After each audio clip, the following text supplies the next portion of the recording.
Hello? This is me. Yeah.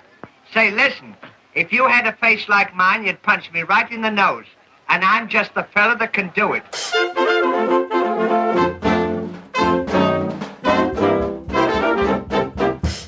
Hello, one and all, and welcome to the Laurel and Hardy blogcast. I'm Patrick Vasey, the author of the Laurel and Hardy blog, and this is episode 6. Now, a couple of weeks ago, I had the great privilege to interview an author and broadcaster who has long been an inspiration to me and whose work I've greatly appreciated and enjoyed since the mid-90s and the publication of his first book, the Laurel and Hardy Encyclopedia. I'm talking, of course, about the wonderful Glenn Mitchell. Now, I had such a great time chatting with Glenn about Laurel and Hardy and many more things besides, that it left me with something of a dilemma. Do I edit the interview down and cut out loads of interesting stuff, or do I edit it lightly and split the content into 2 episodes? So after a few suggestions from members of our Blogheads Facebook group, that's just what I've decided to do. So today's episode is part 1 of a 2-part interview with Glenn. As usual, we'll be discussing Glenn's Laurel and Hardy backstory, and we'll cover one of the boys' films from their canon.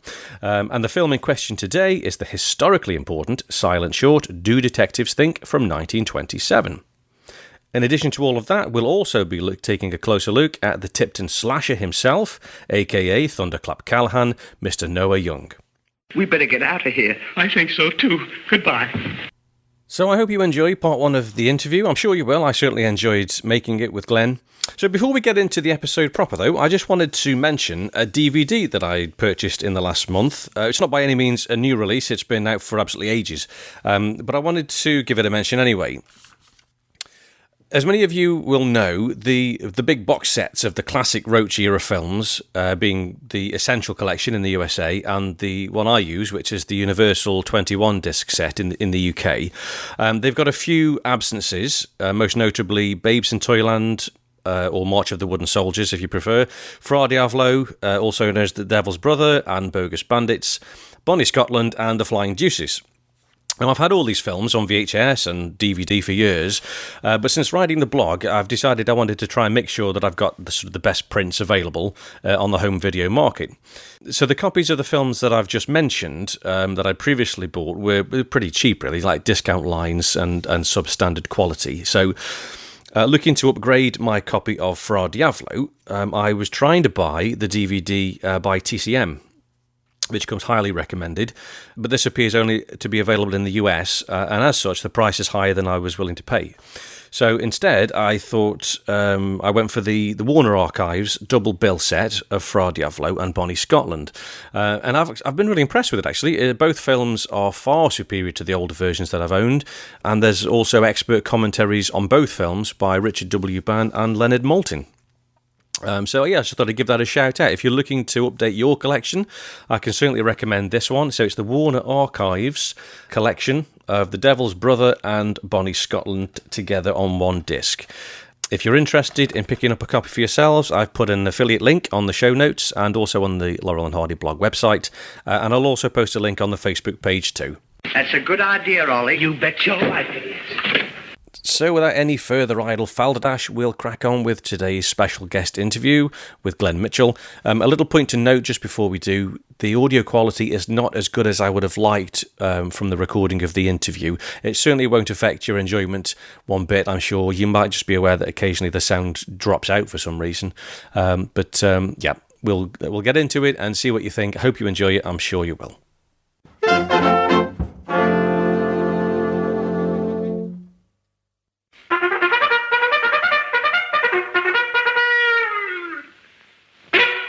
I'm so excited about today's special guest on the blogcast, as he's a man that really needs no introduction, but I'm giving him one anyway. His name, and indeed his voice, will be immediately familiar to fans of classic comedy the world over.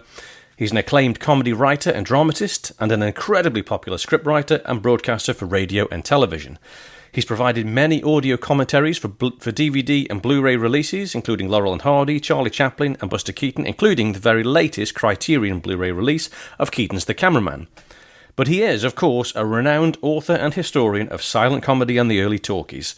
His indispensable books, which I'm sure you will have at least one of on your shelves, the Laurel Hardy Encyclopedia, the Marx Brothers Encyclopedia, and the Chaplin Encyclopedia, are all bestsellers. So it is with great pleasure But I welcome today's guest, Glenn Mitchell. Glenn, welcome to the Laurel and Hardy blogcast. Thank you, Patrick. It's good to be here. It's wonderful to have you. And I've got to say, I was a little bit concerned as to whether I'd actually be able to track you down, because the other people I've had on the podcast so far have been quite easy to get hold of on social media. I couldn't find you anywhere, Glenn. So the first thing I wanted to do is say a big thank you to my friend Michael Errett for putting us in touch. So, because you were one of the two people that I thought I have to get on the podcast if I'm going to do it. And Randy Scrett is obviously one, and he hopefully is joining us in an episode or two's time. And you, Glenn Mitchell, are the other one, because your book is, I said it was in the introduction, indispensable. If you want to learn anything about Laurel and Hardy, and you want to, certainly if you want to write blogs about it, you have to have your encyclopedia at hand. It's just indispensable. So thank you. Thank you for being there, for being in touch, and for coming on today. It's fabulous. Oh, thanks for the kind words. I feel quite embarrassed. Not at all. No, actually, I was thinking of a line from one of the Goon shows when the famous Atoll. A great line. There's several seconds of dramatic footsteps approaching the microphone. That's going to be his dramatic moment. And he says, "I'm the anticlimax."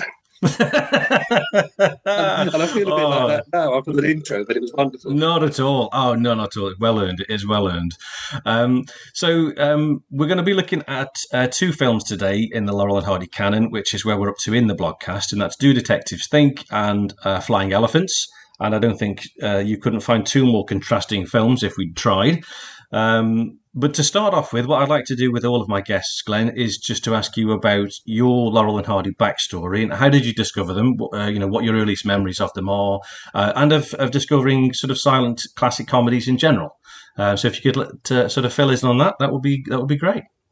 Yeah, well, it goes way back actually, as long as I can remember, because a lot of the things in which I finished up taking an interest were things that my father had enjoyed when they were new. He was there at the time. But I just quoted a Goon show to you, and that was one example. I was just too young for that. But I was told about it after the event and became a devotee. Same is true of Laurel and Hardy. My dad was seeing them from the late 20s onwards when he was small, and he saw them when they came over in 1932, saw them in person. And when they came on television, when I was small, it was one of those things where he would point me at it and say, "It is good." and I'd look at it and I'd agree with him generally. And so I was seeing Laurel and Hardy on TV very early in life. One of the earliest memories I have of any kind, strange enough, is watching a Chump at Oxford on TV. And I didn't know how young I was at the time. I did eventually find out that the screening was in 1963, so I would have been 4. And the bit that sticks in my memory, and this is a wonderful example of a small child's perspective on things, business in the maid, when Ollie starts talking about having dizzy spells. Now, that stayed with me. And at the time, as a 4-year-old, for some unknown reason, this seemed to be like a American expression. It isn't. But at that age, I thought it was. It just sounded terribly American. And that's the earliest memory I have of seeing Laurel and Hardy, Chump at Oxford. So the interest began with that. And at that time, quite a lot of silent film footage was being shown on TV. You've heard the same thing really from Chris Sagan recently. We're of a similar age. And even though we're on the opposite side of the Atlantic, there seems to be an ongoing thing at that time of television getting interested in silent film footage. Much of it comedy, but not all of it. And I don't know why it exercised such a fascination for me, but it did. The silent film as a matter of course. And I think part of it may have been to do with the fact that we always had film in the house. We had a tin plate toy 35mm projector and some reels of, wait for it, nitrate film in the house. Yeah, no house, no domestic dwelling should have nitrate film, but we had nitrate film. Right. So I was used to this stuff being around, and I was able to connect the two, really, to what I was seeing on TV and what we had in the house. And by the middle 60s, the BBC, just for every holiday, would run one or other of the Robert Youngson combination. So there I was seeing people like Snub Pollard, Charlie Chase, Laurel and Hardy, of course, and again, drawn to this material. Never quite knew why, except perhaps my general family context. And by the time I was about 12, I started to collect film myself. By the time I was, reasonably into adolescence, the small stack of 8mm had started to grow considerably and extend into 16mm. And that's how I got to being a silent, nerdy, talky, comedy-conscious teenager. So how did that then develop into your sort of writing and broadcasting career? Well, that was accidental. I hadn't intended to do it at all. My intended career had been as an illustrator, and I had some health problems in my late teens of my academic career, and I finished up in a number of ordinary jobs that I really wasn't very well suited to, and it seemed that something wasn't right. I felt I had to do something different, and my immediate solution actually was to grab an opportunity that came up when a job became available in an archival film laboratory, which wasn't too far from where I lived. And at that time, it was owned by the BFI. It wasn't in their central London premises, but they'd taken over an old commercial lab. And I thought, well, this is something I'm interested in. And so I took the technician's job and suddenly found myself doing a 40-hour week, surrounded by archive film, working on it and making a contribution to its preservation. And that suited me pretty well. And I did this for about 12 years, and by which time the lab had gone back into the private sector and they needed to scale down the staff. And I got caught in the second wave of redundancy. And by that time, I'd spent quite a while writing unpaid for fanzines, particularly for Rob Lewis's Laurel Hardy magazine, but other things as well. And the one thing I had really been good at school, apart from art, was English language. So suddenly faced with the need to make a living somehow, I had to take stock of what I was good at and what I knew about. And writing about film comedy history, you combine all those elements, and that was what was left. that was the remaining direction for me. Right. So when you started to write about it, what was your sort of your first paid job then? Was it one of your books, or where did it take you to start with? Quite interesting. I'm trying to remember now. I did do some odds and ends that involved me with radio, having friends in that particular one, and I also managed to get the recommendation, the odd request to do things for magazines, some of which were paid. I remember that I had I'm going to say a regular column, I suppose it was in terms of its style, an occasional column in a video magazine where I used to write a career profile each issue, detailing along the way what was available of their work on video, hence justifying it being in a video magazine, really. I did a number of those and really cut my professional teeth that way and stuff. It also taught me very valuable discipline in terms of writing, because there was a very strict word count, very strict indeed. And I had to cram in a life and career story within only so many words. I forget how many they allowed, but it was not a helpful amount of words. And from this, I developed a concise prose style, very tightly back. You'd never know it from the way I'm rambling at the moment, but I had to trim every phrase to the bone, learn how to bridge sentences so as to encompass two or more points if I could. That imposed a tightness on my writing that later proved to be very useful. So it was excellent training. Murder at the time. It was excellent training. As regards actually turning pro and getting a book published, it's really down to... But yeah, it was Bruce Crowther who became a friend and remains one. But he'd been put in touch with me because he was writing a book on Laurel Hardy. And I advised as best I could, and we were corresponding somewhat. He read some of the things I'd written for Rob Lewis's magazine. And I remember him saying that he thought he detected the hand of a professional and asked if I was one. And I said, well, no, but I'd like to be. And so Bruce very kindly introduced me to his literary agent, because getting a literary agent is extremely difficult. And having this introduction made an enormous difference to me. And I didn't do anything about the contact for maybe a year or so, but the time was obviously coming when people were expecting me to write a book. And I hadn't really considered it, but there were people who kept saying to me, "Oh, you should write a book on Laurel Hardy. You know so much about them. Why don't you write a book?" And I said to them, "Well, I have a lot of information, but I don't really have a point of view. I don't have a perspective. I don't have an agenda to pursue about them. It's just an accumulation of information." And I didn't think that would be sufficient for a book, but there were people who convinced me that it could be. Just a reference book crammed with information. It might have actually of some use to people. So I thought, okay, I can do this. And I mean, initially, people were suggesting I should do a trivia book, because one of the things I used to do regularly at Southern Convention was to be involved in the trivia quiz. Right. I don't know if they still do it, but it used to be a big thing and highly competitive. Yeah. Very highly competitive, terrifyingly competitive. And let's just say that I tended to do rather well in them. And people said I should do a trivia book, and I thought about it. And at that time, I'd met Jack McCabe and was corresponding with him, and I turned all of these ideas over with him, and he thought it should be more than a trivia book. It should be a solid information reference book. And Jack convinced me that was the way to go. So I went back to the literary agent with something like, "Hello, remember me? I'm Glenn Mitchell, British Crowd introduced us about 12 months ago." I said no. But she was willing to speak to me despite this, and she thought it was viable. And with enormous tenacity, she hawked the idea around just about every publisher in Britain, probably further afield. Got more rejections than you could count.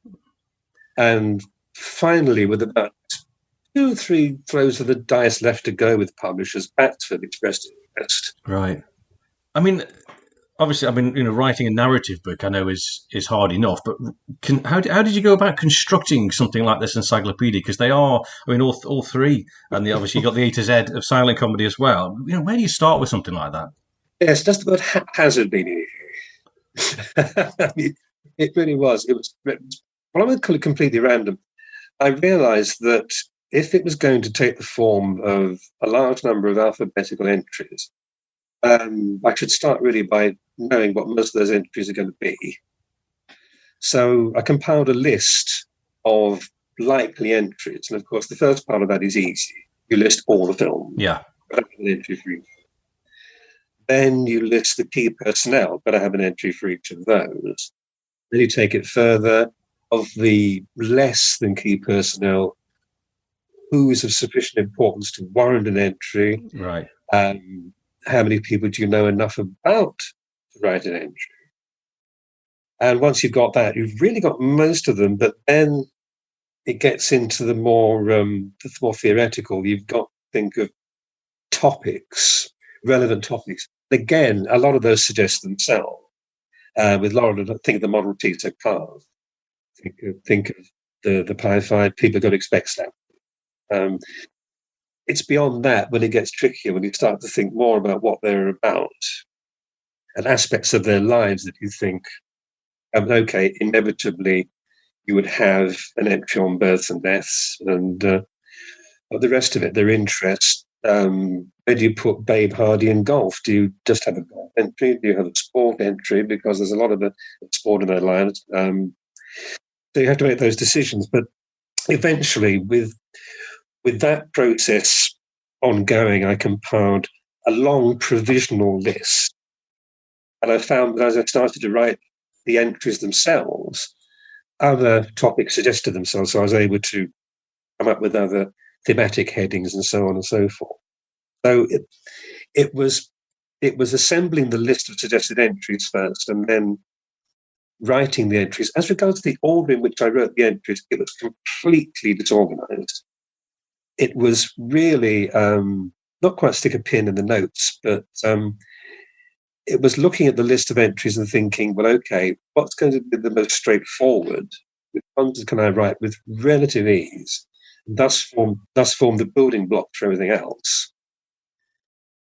So I tended to write up the films and the people first, but these would often prompt thoughts for things that would go into the other entries. So I'd stop Now, halfway through Charlie Hall, I might stop and add something to one of the thematic entries because he prompted. So they were written in a sort of zigzag fashion, toing and throwing. Eventually, I'd covered everything on my list of entries and hoped that might just do. Yeah, but the upshot, of course, is that they were written in the way that they read. They're not meant to be read consecutively. So I just wanted to ask you about Laurel and Hardy themselves. What is it about Stan and Babe that actually appeals to you? What makes them so special, Glenn? Yeah, I've never found it's an easy question to answer. But I think the thing about them is that it goes back to the principle that who they are and what they do and the situations they get themselves into. It's been observed on occasion that it could very easily happen to anyone. We could find ourselves in this sort of position. We could find ourselves reacting to situations in the way that they do. I think William K. Emerson referred to their, was it comfortable exaggeration of reality or something like that. But and it's true. It's not too much of a stretch from real life and what could happen. It could happen. And we can identify them with they want to be. They want to function. They're actually very middle class.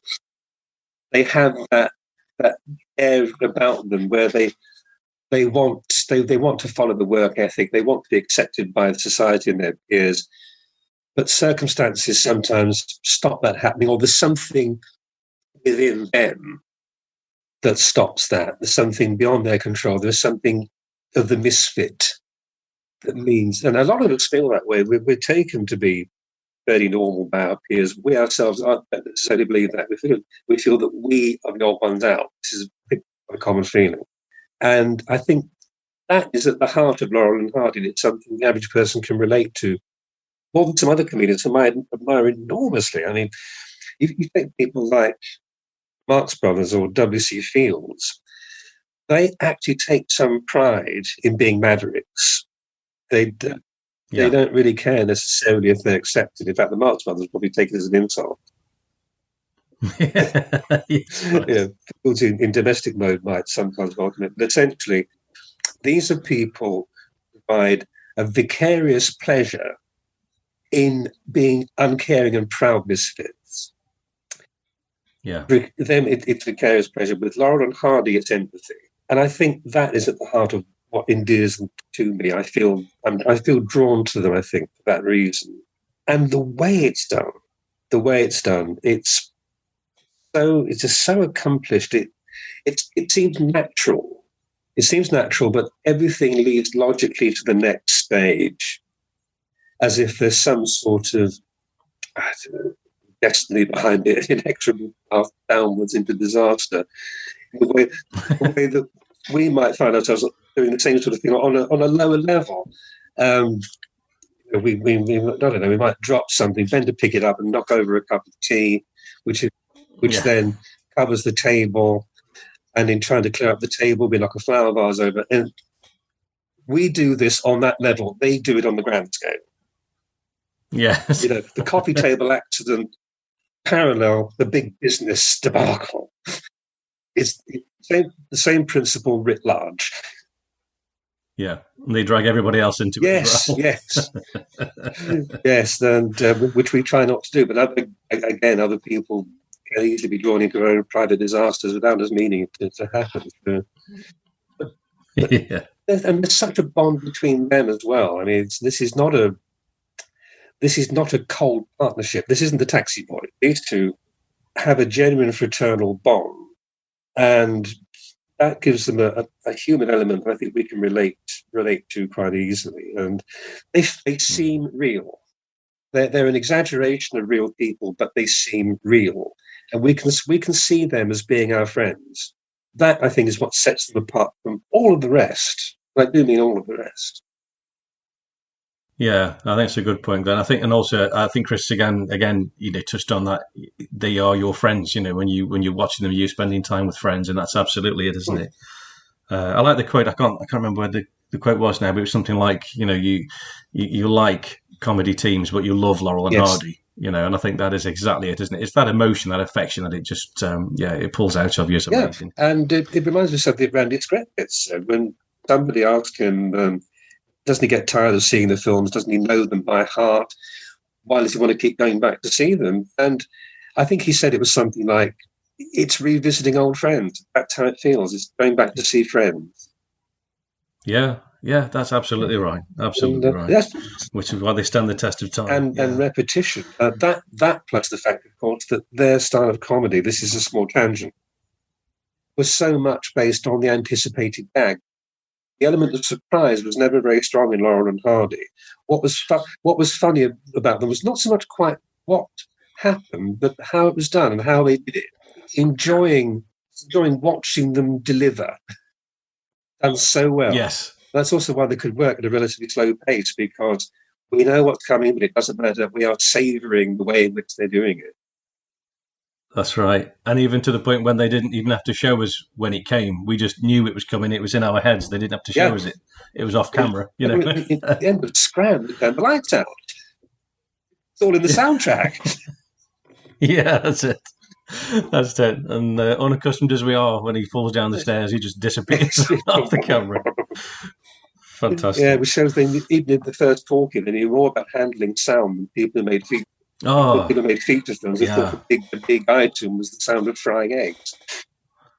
Yeah, that's right. No, the use of sound, as you say, immediately was just fantastic. You know, the first film in, the way that they were doing it was just, the tricks. It's just like they've been doing it for years. Just amazing. Absolutely just as natural to them. Yeah. Just go back to the Laurel Hardy Encyclopedia as well, Glenn.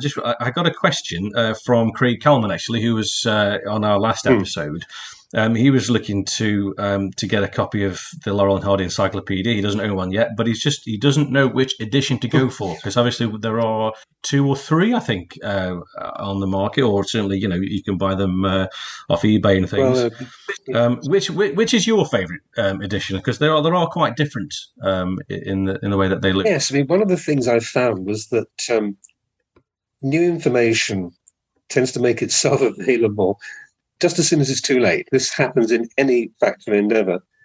And also, I think it was a period where a lot of discoveries were being made and more information was being found about people. There seemed to be a lot happening at that time. And the popularity of the book, my amazement, first impression sold out within a very short space of time. And so they went for a second impression, by which time I already had more dates and things to add and various lines change and just things I wanted to tweak, mainly to update it. And the same thing happened again with the third impression. It sold so quickly that we're into a third printing within a couple of years. And I was always adding tweaks, much to the editor's annoyance, I think, and I don't blame them. But Batsford did 4 impressions in the end. Their last was in 2000. There was a subsequent pocket-sized edition from a different publisher. It's quite different in various reasons, in various ways. So obviously, I think I prefer the larger format edition. So if you can get one, do so. The third impression probably had all of the updates that I was going to introduce at that time. There may have been some odd minor things for the fourth impression. I honestly don't remember them. But there was, I shouldn't say this, but the copy that I had, a minor printing flaw in that fourth impression that I was never happy with. I can't go into details, but for that reason, if you can get the third impression of the Batsford, that's right. What I'd rather you had. And what colour is the cover for that one? It's the probably blue, the sort of aquamarine. Ah, yes. For the fourth one, they changed it to a sort of purple, which I wasn't so fond of. Third impression Batsford anyway is the one I prefer. Okay, brilliant. You heard it here. Okay, but I'll be rushing out to get that copy now. You can find one.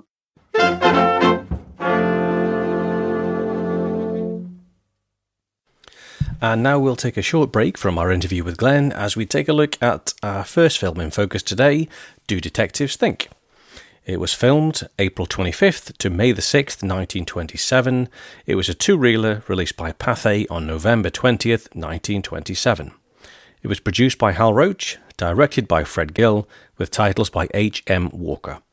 The main cast, Stan Laurel, Oliver Hardy, James Finlayson, Viola Richard, and Noah Young. As enjoyable as the boys' first 8 films together are, Do Detectives Think looks and feels like a proper Laurel and Hardy film. There's something so familiar and comfortable about the feel of this film, and it's all down to the fact that finally the Roach Studios had cast Mr. Laurel and Mr. Hardy together as a team. Hooray, hallelujah! Let the comedy world rejoice. It's not a perfect Laurel and Hardy film, not by a long chalk, as there's a few creases waiting to be ironed out still. Stan's hair, for one, is still slicked down, and Ollie's moustache is a little too wide, but nonetheless, it's thoroughly enjoyable from beginning to end, and the boys' characters are very nearly completely formed. Here, for the first time, we have the ill-fitting suits, the trademark derbies, and full-on Stan and Ollie mannerisms. Making things feel even more homely is the very welcome return of James Finlayson. Finn plays the part of Judge Foozle, who at the start of the picture sentences the Tipton Slasher, Noah Young, to death for murdering 2 men. Following news of the Slasher's escape from prison, the police send 2 of their worst men, for some reason, Ferdinand Finkelberry, Stan, and Sherlock Pinkham, Ollie, to protect the judge from the retribution of the Slasher. Inevitably, the Slasher turns up at the judge's house, disguised as the conveniently timely replacement butler, where Finn and his wife, Viola Richard, are waiting anxiously for the police to arrive. When the boys arrive and the Slasher decides to make his move, much hilarity follows as you would expect. There are some very funny moments, especially during the chase around the house sequences. Noah Young cuts a frightening figure as the knife-wielding Tipton Slasher, and his grimace alone is enough to scare the most hardened of men to death. Stan and Ollie's nervous reactions having to chase him down are just brilliant. Straight away I was reminded of scenes from classic Laurel and Hardy shorts, such as the Laurel and Hardy Murder Case, Midnight Patrol, Night Owls, to name but a few. Do Detectives Think is notable not only for the fact that the boys wear their trademark suits for the first time, but also it's the first time that we see the boys' famous hat-swapping routine, and we get it not once but twice in this picture. Contemporary reviews were warm to the film, but could arguably have been a little more enthusiastic. Here's what Motion Picture News from the 18th of November 1927 had to say. Detectives evidently do not think, if they are to be judged by this two-reeler, which offers them in anything but the light of thinkers. Not only do they not think, but they are totally lacking in nerve, which, however, serves for comedy purposes and serves fairly well in this instance. The cast is a good one, made up of Stan Laurel, Oliver Hardy, James Finlayson, Viola Richard and Noah Young. Fred Gill directed. Film Daily from the 4th of December 1927 went a little further, fortunately building on a header which simply read, "Droll stuff." Stan Laurel and Oliver Hardy are a funny pair, and in this picture their excellent comedy teamwork gave us a wagging load of laughs. For one thing, the theme gives a fine opportunity for troopers with a sense of clowning, and this does overlook few bets in squeezing out the chuckles. In his indispensable book, Laurel and Hardy, The Magic Behind the Movies, author Randy Skretvedt explains that while Do Detectives Think was shot in May 1927, it wasn't released by Pathé until mid-November. The reason being that Hal Roach had ended his contract with the distributor and signed a new deal with MGM. After releasing Do Detectives Think, Pathé had only one more Laurel and Hardy title left to release, namely Flying Elephants. As the boys' films were growing in their appeal, Pathé hung on to Flying Elephants, which was also filmed in May 1927, and didn't release it until February 1928, during which time MGM had released around 7 successful Laurel and Hardy comedies. This proved to be a clever move, waiting whilst the boys' popularity soared and then releasing it for maximum rewards. Or did they? Stick around, as Glenn and I are going to discuss that right after this.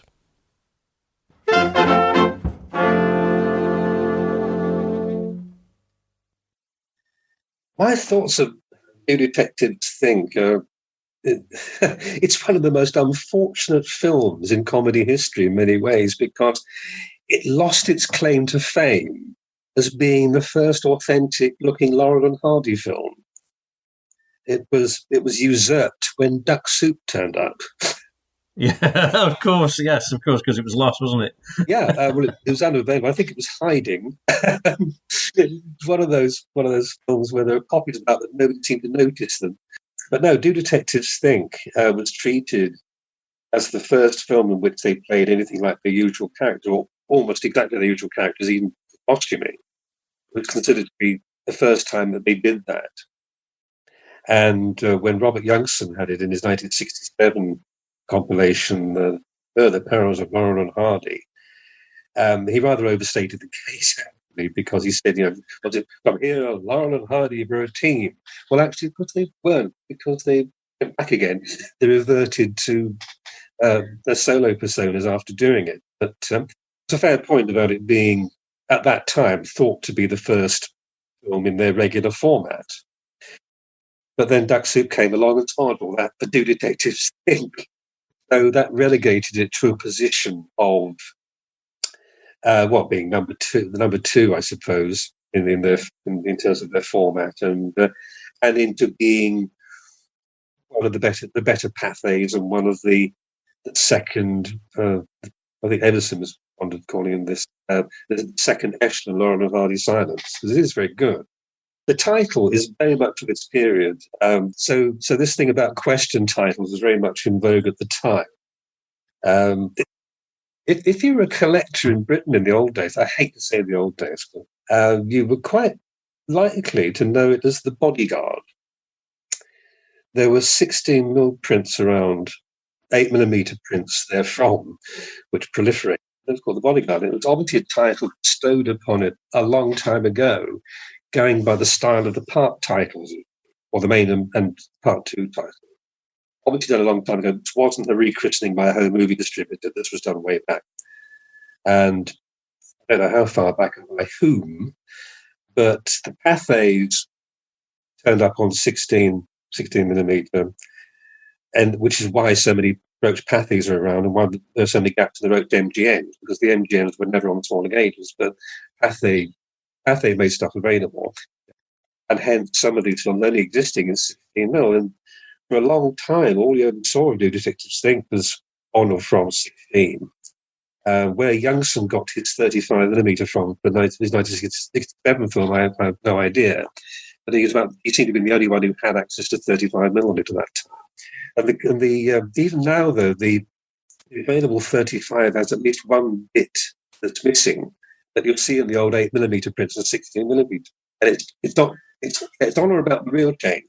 And it's just after Laurel and Hardy turn up at Finlayson's mansion. And there's the business with the door being closed on Stan. He knocks the door. And suddenly there's a jump cut, and the two of them present themselves to the lady of the house, Viola Richard. And there's a shot missing there. Always in the old home movie prints. This was something I hadn't picked up. Peter Mickelson from Denmark mentioned this a number of years ago. He spotted it in the 8mm. I had to look at it again, because I think mentally I'd taken it for granted that shot was there. When you see a film often enough, you kind of, you get the sort of pre-assumptions of what you're seeing. And the shot of Viola getting up from the sofa and walking past, very close to camera, actually, a very elegant sweep in the evening gown. He goes to the doorway to greet the visitors, and that shot's not there. Give it in the available 35mm. So, but we had it in 8mm, and so I hadn't spotted that until Peter mentioned it. Yeah. So is that not that, because that doesn't ring any bells? Is that not in the Universal 21 disc set? Is that missing from that? I looked at that version again just the other day, just to make sure, because I started to doubt my own memory.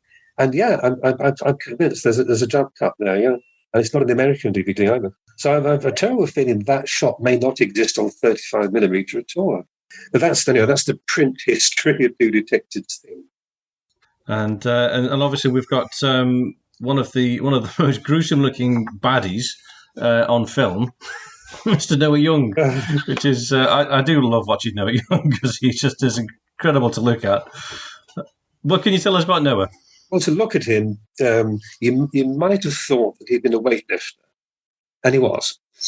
He was a champion weightlifter, apparently sickly as a child, but he built himself up and had built himself a gym at his family home, which is a farm, I think. He's from Colorado, and his parents, or his father, was from Lancashire mining stock.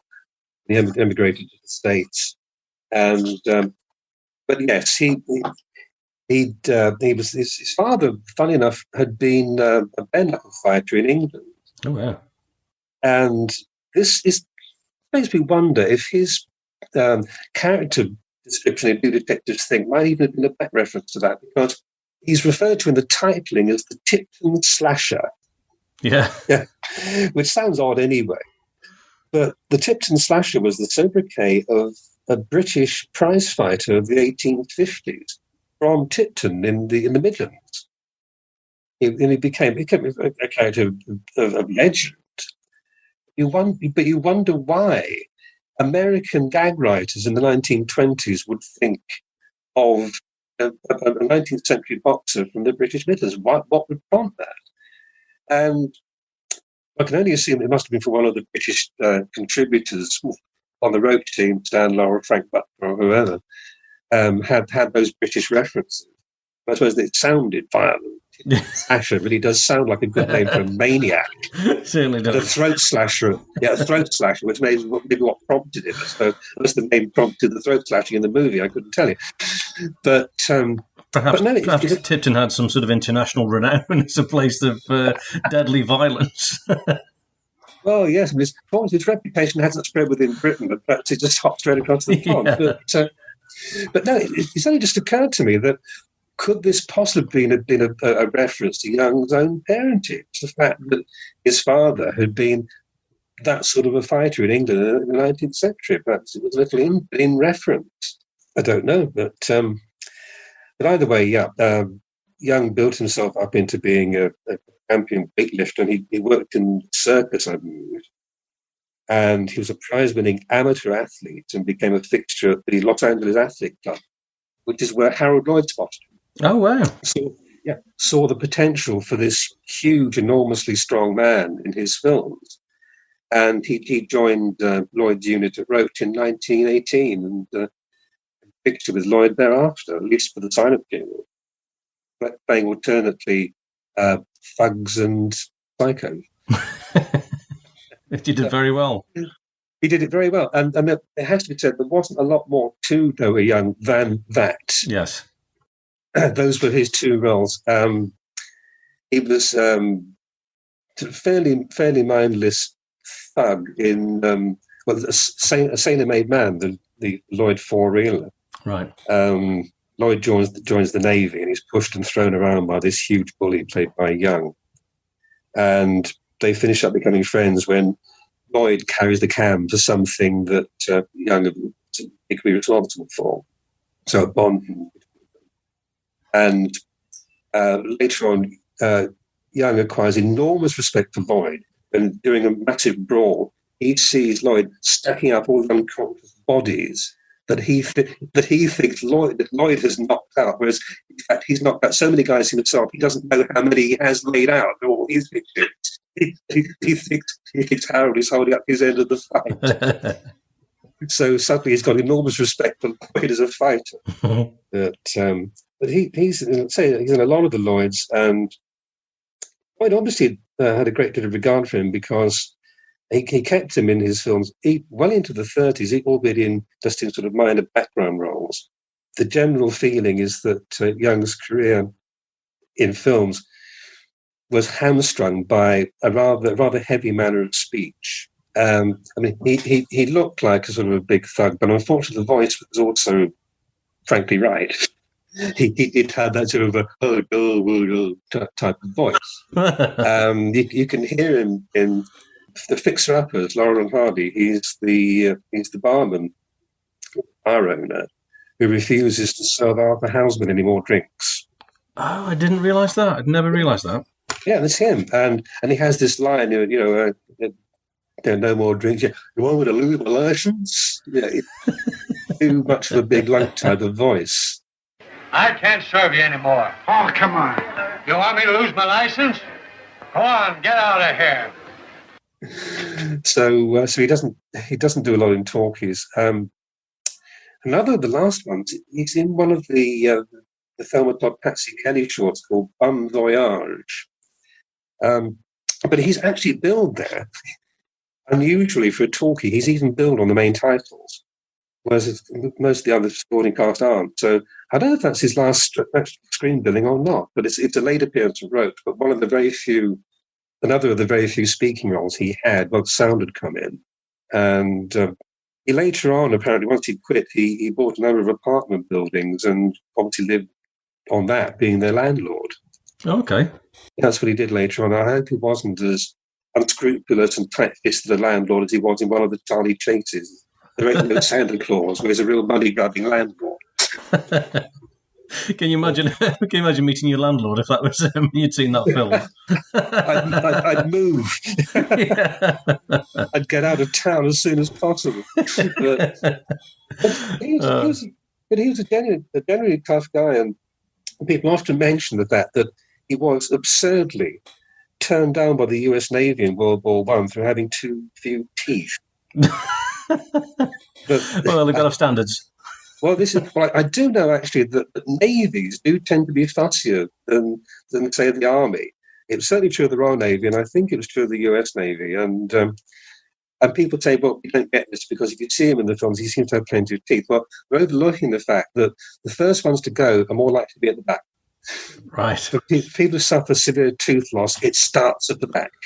Right. And I think, if you look at Stan Laurel in the earlier films, before he had the teeth sorted out, he's no back teeth. Yeah, Yeah, they're all in the front. And I think that the Young's missing teeth are all at the back. And also, if you look at what he's got left in the front, in some films, he seems to have more than others. Yeah.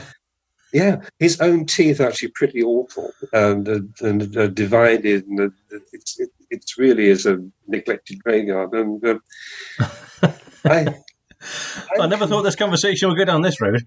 Well, I didn't expect it to. I wanted to say about digression earlier on. But, it's like Conrad Pooh's and the dancing teeth. Yes, well, quite. He had a better choreographer. But there is some point to this. I decided that Young actually sometimes wore a sort of a bridge for effect because, as I said, he had two modes, thug and psycho. Yes.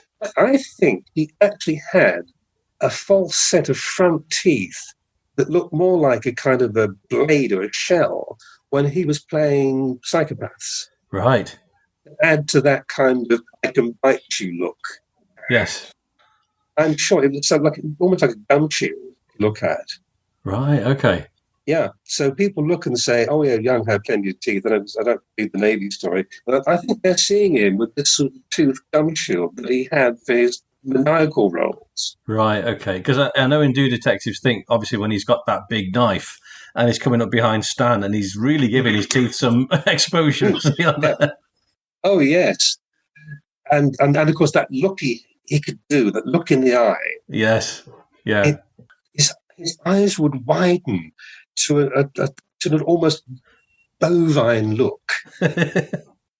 Bulging eyes without a guiding conscience behind them that could and possibly would do anything to anybody. Yes. I don't know how you can do it without a serious overdose of amphetamines or something, but he could do it. And the obvious relish when he goes to meet Stan in the boxing ring in the back of the Century. Yeah. The look he gives Stan as opponent is that of predator. This is not an opponent. This is a man ready to devour. Yes. This is a sadistic, carnivorous expression that he sometimes has. It's and that permeates Do Detectives think. He has this wild, predatory look and uncontrolled mania behind the eyes. Yeah, this is not a man who's going to listen to reason because he has none. Yeah, excellent casting. Yeah, no one better for that. This doesn't have an awful lot to do with Do Detectives. No, it's perfect. It's perfect. So, what are your thoughts about the film itself, just in general, as it sits within the within the Laurel Hardy canon? It's a key development film. It lost its main claim to fame because of Duck Soup, but at least they are both wearing the derbies, as they say in America. I understand actually there is a difference between a derby and a bowler, but I'm not going to digress once again. But they've both got the regular headgear, more or less the usual. I say usual, they vary them a lot. But Stan's got the suit that we kind of expect in the less prosperous modes. It's not as worn as it gets later on. Yes, it's his favourite suit, I think, isn't it? That yeah, one? I think so. And he kept it going. I think it was pasted together in time, but held together with pins probably. But he's got the suit. He hasn't got the haircut yet. That raised hair isn't there yet. The hair is still slicked down because they hadn't yet made the second 100 years, which is where the eccentric haircut came from. Yes, that's right. That's right. What I found was quite interesting as well when I was watching it the other day. When we first meet Stan and Babe in the in the office there, it's almost a bit of a role reversal. I don't know if you noticed that. But it only lasts for a few seconds, and then it's straight into the normal characters, or what would become the normal characters. Yes, momentarily, at least, Stan seems to be slightly more the wised up detective, and Ollie does seem to be the slightly more subdued sidekick. And as you say, it's only momentary. This and they shift into the more expected mode. One other example of it is in that same scene, in that Stan, who was of course more the star comedian at the time, is mentioned first, and of course they're still using funny character names. They're not Mr. Laurel and Mr. Hardy. It's Ferdinand Finkelberry, the world's second worst detective, and Ollie Sherlock Pinkham, the worst. Yeah. And Ollie almost gives that blank stare as well. He just like stands sort of blank stare into the camera almost. It's such a it's very very interesting to see that. Yeah, you wonder actually if they were choosing up as to which one should have adopt that mode. They were still undecided. But to say so, if they made that film several months later, it would have been the other way around. Oliver Hardy would have been mentioned first as the second worst, and Stan would have followed him as exactly. Yeah, that's an important change that would occur within about 6 months. The relationship between the two is certainly recognisable. You've got Stan doing the cry for the right reasons when he's confused, essentially. Ollie is further taking a parental role with Stan. You can see that Stan is constantly fiddling with the detective's badge behind his lapel in the way a child would do, and Ollie slaps. I mean, stop that, as if telling a toddler to stop doing whatever the toddler shouldn't be doing. It's very much a parental. He's taking the lead, and Stan is like his small son who has to be kept in check. And Ollie is trying to maintain a semblance of dignity and efficiency in the face of their what's it? You know what I mean? Benetton and his wife. They have to present an air of dignity, efficiency, and authority, even though they have none. They're incompetent, and in their hearts they know that they're not very good. But all the business about going off the ability of shooting that off the start shooting, that sort of thing. There is an interaction between them by which Ollie gets Stan to fake it, I think nodding Matlock his head into his hat. There is already that bond between they are co-conspirators already. Yes. They are working against each other. Yes. And then Stan gives the game away by taking it out of the hat and eating it. It always spoils the trip, yes. Yeah.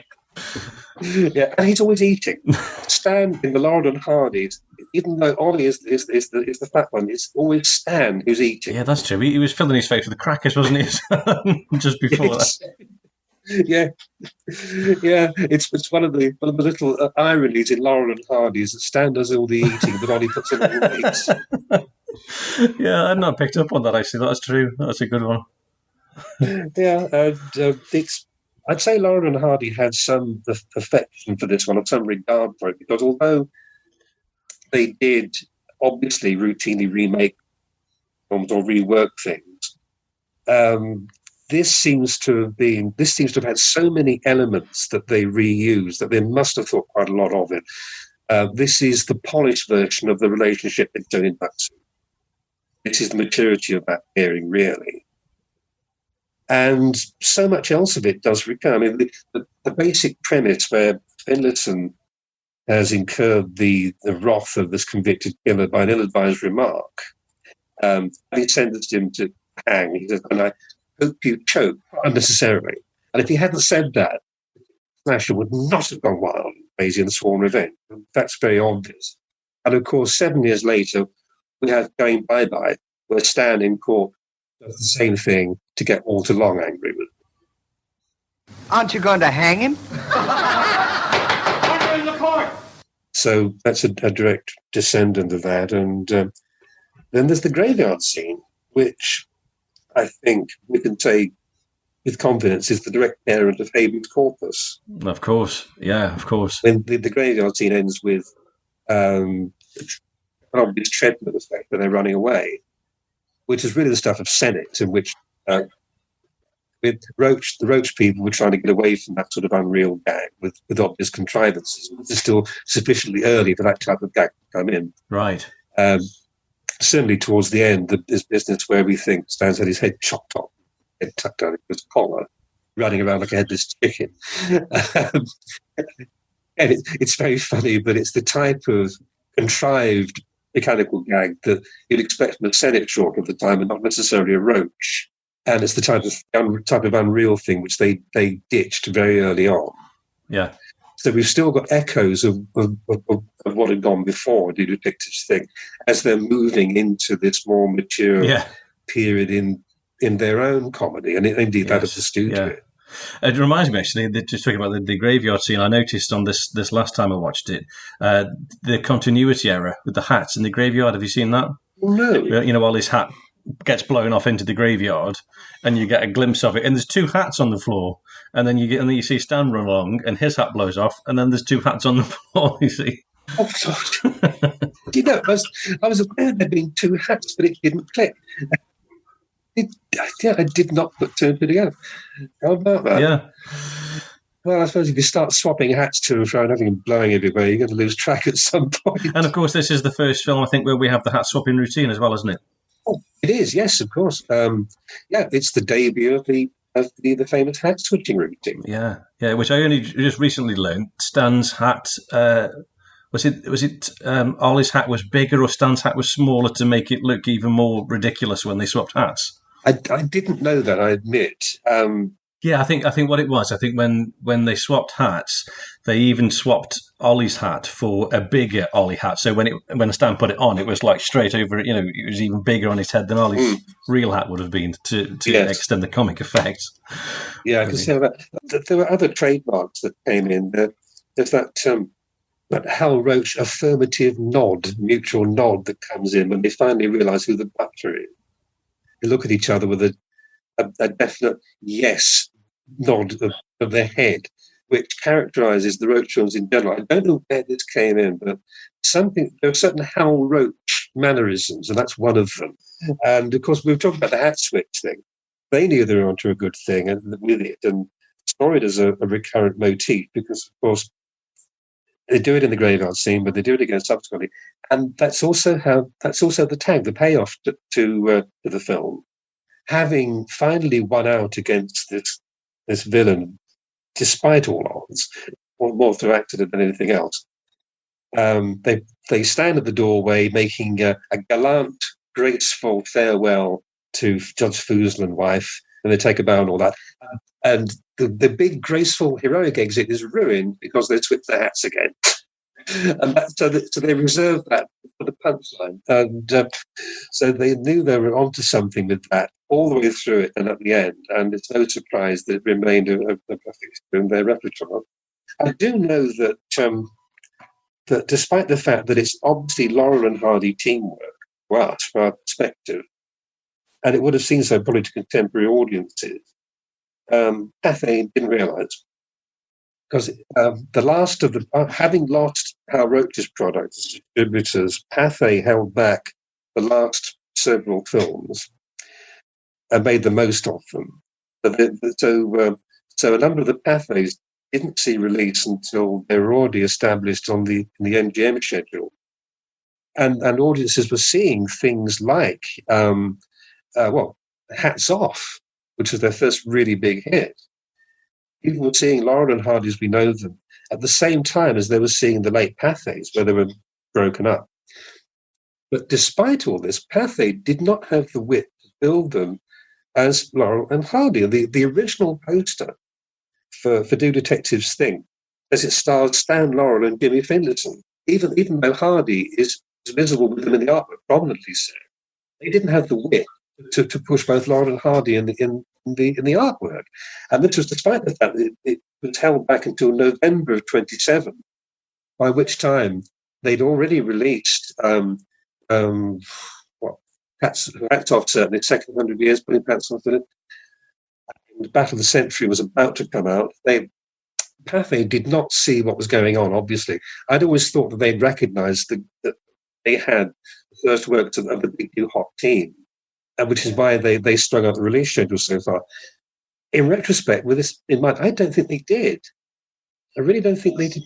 That's a really interesting point. Yeah, I didn't. I thought it was a very shrewd move to, as you say, just cash in on the gravy train that's taking off. Yeah, well, it tells you a lot about what the Pathé Exchange was like by then, because it was a fast dwindling organisation. It was the American end of the big French Pathé organisation, which on the European side of it was still, doing big things, but they were clearly on the way down. They lost not only Hal Roach's product, but also Max Sennett. He left them.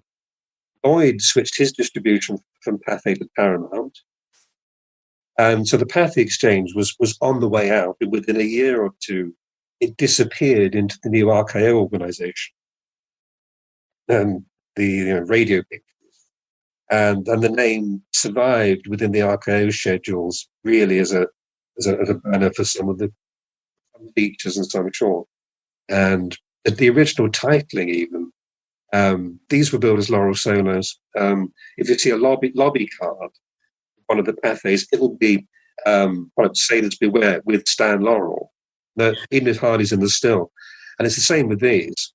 What's even weirder, though, is that unusually, not so unusually perhaps, but the original main titles for Do Detectives Think exist.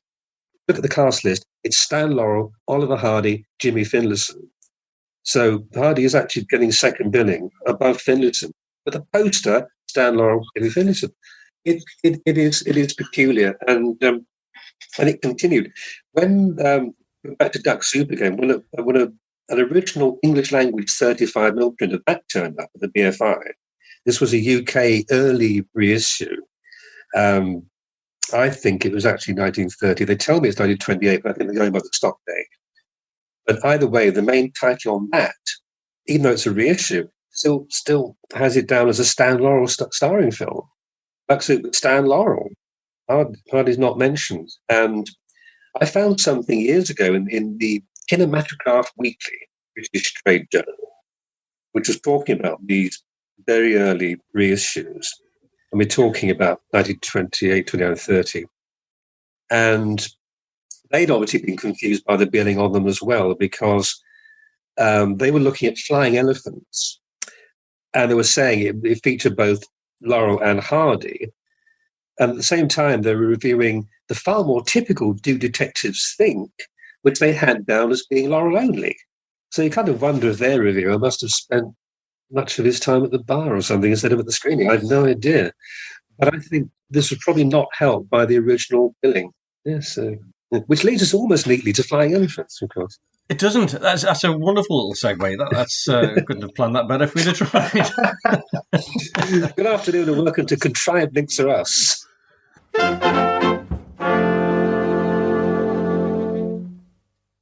Now, unfortunately, you're going to have to wait until episode 7 to hear Glenn's thoughts on Flying Elephants. But before we finish today, we've still got time for the infamous Atoll question. So here it is. I'll give you something to occupy your mind. Okay, I think what we'll do now then, Glenn, so you're about to be marooned on a deserted atoll in the middle of the ocean, and you're allowed to take with you 4 Laurel and Hardy related items. You've got a silent short, a talkie short, a feature film, and a Laurel and Hardy book, not your own, although it's worth having. Which would you choose, and can you briefly explain why? Well, I have to ask a question in turn. Am I being marooned on this island as a punishment or just chance? Just chance, just pure chance. But you are able to prepare by taking 4 items with you. Okay, because I thought if I was there to be punished, it would influence the choice of. And I wouldn't tell you which book I'd pick. Discretion forbids, but yeah. No, I mean I should be kind really and apply that also to the films, but no. If it's for positive reasons and stuff that I would actually enjoy, Silent Shore, it has to be big business. Yep. No arguments. Wonderful though Two Tars is, wonderful though quite a few others are.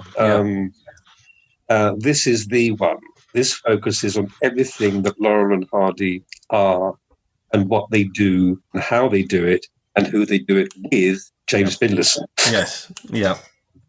That's right. And even the Model T's there. It's got all the elements. And the same thinking dictates the choice of feature is Way Out West. Good choice, yep. And there are those who disagree, but I still think it's their best feature. Yeah. Sons of the Desert runs it very closely indeed. Yeah. As do some of the others, but that's still the one that has all of the elements we know and love about them. Yeah. And it moves so well. It's brisk. Everything leads neatly into the next point. Yeah. And there's a good reason for doing it. Yeah. And of course it has the songs, and we don't get to hear them sing very often. Yeah. It's got all we like about it, really. And in as compact a feature as anybody ever made. Yeah. Brilliantly done. It is. And this leaves us with you your talkie short. Don't forget your talkie short. Yeah. Oh yes, I was coming. Yes, the talkie short is a dilemma. It always is. Yeah. It's more difficult to select. My instincts say to me, do you want Hog Wild? Yeah. Do you want helpmates? Do you want busybodies? Yeah. As a change of pace, do you want Chickens Come Home? How do you compare Chickens Come Home with busybodies? Yes, that's very true. Yeah, you can't do it. Yeah. But if really pressed, it would probably have to be helpmates again, because it's a concentration on them. Yeah.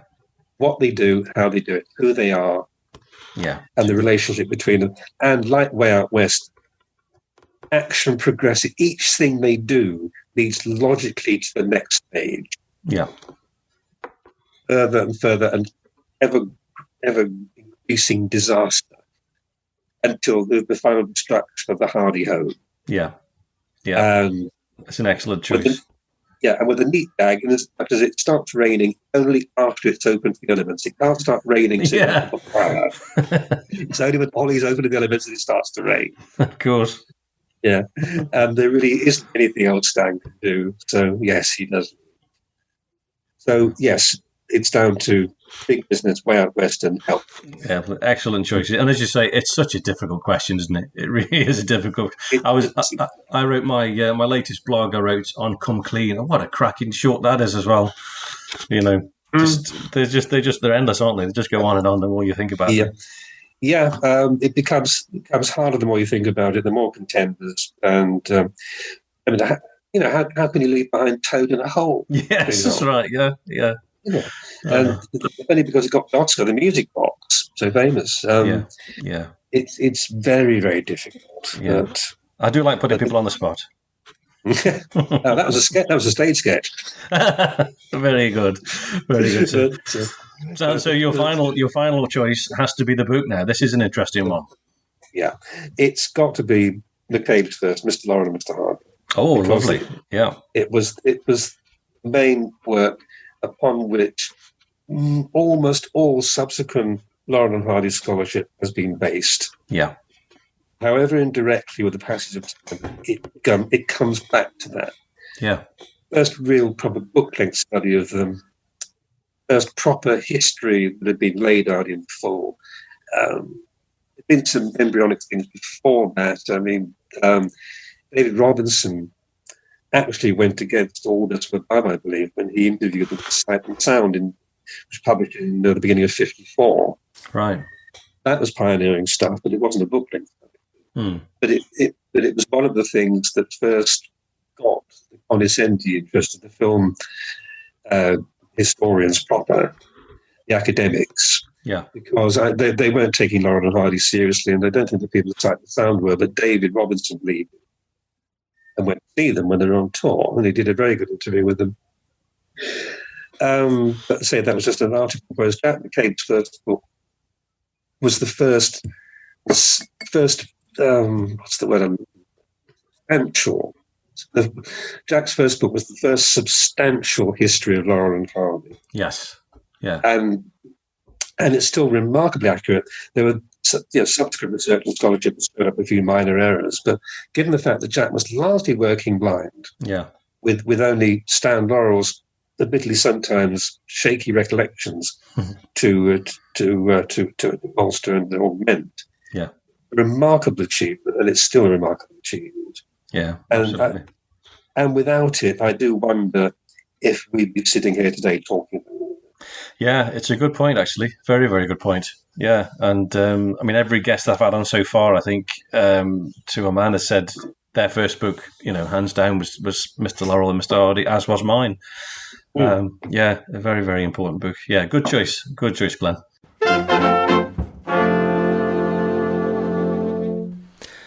And that's about it for today. But before the curtain falls on episode 6, I wanted to say a few thank yous. Firstly, I was overwhelmed to discover some fantastic reviews of these podcasts on a platform called Podbay. I've never heard of Podbay before, but I stumbled upon them almost accidentally one morning, quite recently, and reading them, it just really made my day and really spurred me on to carry on producing more episodes. So I just wanted to say thank you to Bob and Ray, to Herbie Brown, to Chrissy Vision, to Really Big Dave, and Bewildered Atman. If you're enjoying these podcasts yourselves, then please leave a review and a star rating if you're able to. It does make such a difference to me and can improve the blogcast's visibility on Apple Podcasts. Of course, thank yous as usual go to Bo Hunk's Orchestra for the music, Randy Skretvet for so much of the information that I use in writing the blogs, and of course to our special guest Glenn Mitchell. And last but by no means least, thank you to you for joining me and choosing to spend another hour or so with me in your ears. Don't forget to keep an eye out for the second part of the interview with Glenn Mitchell in episode 7, coming very soon. And for more discussion, why not join us on the Blockheads Facebook group? But until next time, I'll just say stay safe, keep laughing, and it's goodbye from him. Goodbye. Goodbye from him. Goodbye. And it's goodbye from me. Goodbye.